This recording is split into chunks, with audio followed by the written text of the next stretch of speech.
Students, आज के lecture में हम पढ़ेंगे फोटोसेंसिस के बारे में। तो जो फोटोसेंसिस का प्रोसीजर है, ये नेम से ही जाहिर है। फ़ोटो का मतलब होता है लाइट और सेंसिस का मतलब होता है बनाना या किसी भी चीज़ को जो है वो प्रोड्यूस करना। तो फोटोसेंसिस ये एक इस तरह का प्रोसीजर है जो कि प्लांट्स के अंदर मौजूद होता है और प्लांट्स जो है अपनी खुराक खुद तैयार करते हैं फोटोसेंसिस की मदद से, और ये एनिमल्स में मौजूद नहीं होता सिवाय चंद एक माइक्रोस्कोपिक ऑर्गेनिजम्स के अलावा। जितने भी जो एनिमल्स हैं उन सब के अंदर जो फोटोसेंसिस का जो प्रोसीजर है वो प्रेजेंट नहीं होता। फोटोसेंसिस क्या है? Photosynthesis is the synthesis of glucose from carbon dioxide and water in the presence of sunlight and chlorophyll with oxygen as by product. इसमें क्या होता है कि जो कार्बन डाइऑक्साइड होते हैं और इसके अलावा वाटर एक दूसरे के साथ रिएक्ट करते हैं सनलाइट की मौजूदगी में। यहाँ पे आप देख सकते हैं कि कार्बन डाइऑक्साइड जो है वो वाटर के साथ रिएक्ट कर रहा है और सूरज की रोशनी की मौजूदगी में ग्लूकोज तैयार होता है जिसका फार्मूला है C6H12O6। इसके साथ साथ जो है वो ऑक्सीजन प्रोड्यूस होती है और इसके अलावा इसके अंदर जो है वो वाटर प्रोड्यूस होता है। तो ये जितना भी जो सारा प्रोसीजर है ये कहाँ पे हो रहा होता है? ये क्लोरोफिल के अंदर हो रहा होता है। क्लोरोफिल क्या है? क्लोरोफिल जो है ये एक ऑर्गेनेली है जो कि प्रेजेंट होता है प्लांट्स के लीव्स के अंदर। और क्लोरोफिल का स्ट्रक्चर क्या है इसके बारे में हम ऑलरेडी जो है वो 4th चैप्टर में पढ़ चुके हैं और नेक्स्ट हायर क्लासेस में भी हम क्लोरोफिल के स्ट्रक्चर के बारे में पढ़ेंगे। तो क्लोरोफिल के अंदर जो है ये सारे का सारा जो प्रोसीजर है ये हो रहा होता है और पौधे जो है बाई प्रोडक्ट के तौर पे जो ग्लूकोज है वो बना लेते हैं और फिर इस ग्लूकोज को इस्तेमाल करते हैं डिफरेंट तरह के प्रोसेसेस के लिए जो कि इनके जिस्म के अंदर हो रहे होते हैं। Photosynthesis is an anabolic building process and is an important component of bioenergetics in living system। ये एनाबॉलिक प्रोसेस है। एनाबॉलिक का क्या मतलब होता है कि इसमें जो मालिक्यूल्स होते हैं ये एक दूसरे के साथ ज्वाइन होते हैं और ज्वाइन होने के बाद जो है वो एक लार्ज मालिक्यूल बना देते हैं। फॉर एग्जांपल यहाँ पे कार्बन डाइऑक्साइड और इसके अलावा वाटर एक दूसरे के साथ ज्वाइन हुए और इन्होंने ग्लूकोज बना दिया।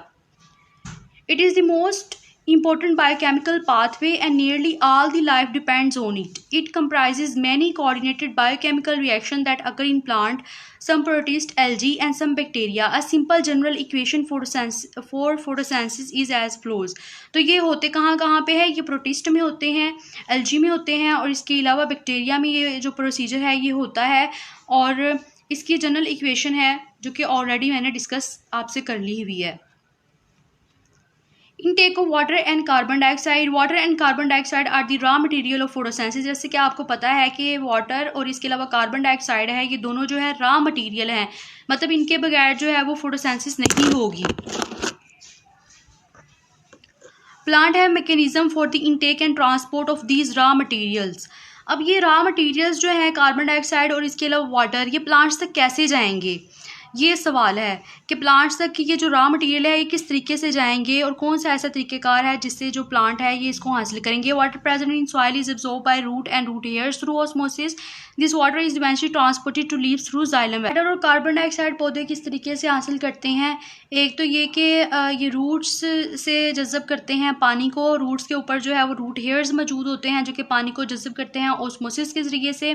और इसके बाद जो वाटर है वो लीव्स तक जाता है with the help of xylem vessels. Xylem vessels के बारे में भी हम ऑलरेडी जो है वो पढ़ चुके हैं। रूट हेयर्स क्या हैं कि रूट है उससे टाइनी हेयर्स निकल रहे होते हैं जिसे रूट हेयर्स बोलते हैं। फॉर एग्जांपल अगर हम ये कंसीडर कर लें कि ये रूट है तो इस रूट से स्मॉल हेयर लाइक स्ट्रक्चर्स निकलेंगे जिसे रूट हेयर्स कहेंगे।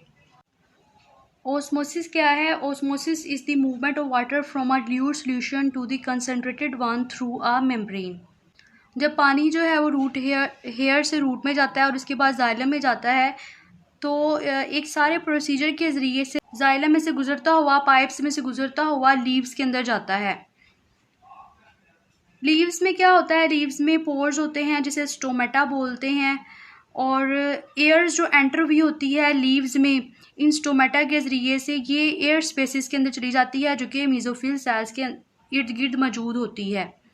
इसके अंदर जो है वो कार्बन डाइऑक्साइड मौजूद होती है which gets absorbed in the thin layer of water surrounding mesophyll cells. तो जो जाइलम से वाटर आया होता है उसके साथ ये कार्बन डाइऑक्साइड जो है वो मिक्स हो जाती है। From here the carbon dioxide diffuses into the mesophyll cell, और इस तरह जो कार्बन डाइऑक्साइड है वो मेसोफिल सेल के अंदर जो है वो डिफ्यूज़ कर जाती है।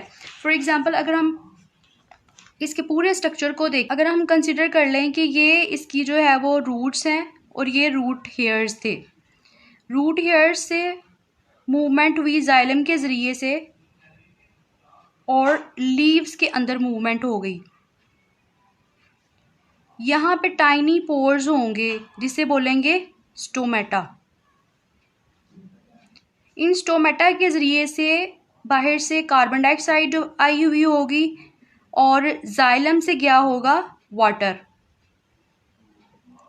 तो ये दोनों एक दूसरे के साथ जो है वो मिक्स कर जाएंगे और कार्बन डाइऑक्साइड जो लीव्स के अंदर मेसोफिल सेल्स मौजूद होंगे उनके अंदर डिफ्यूज़ हो जाएगी। Thank you.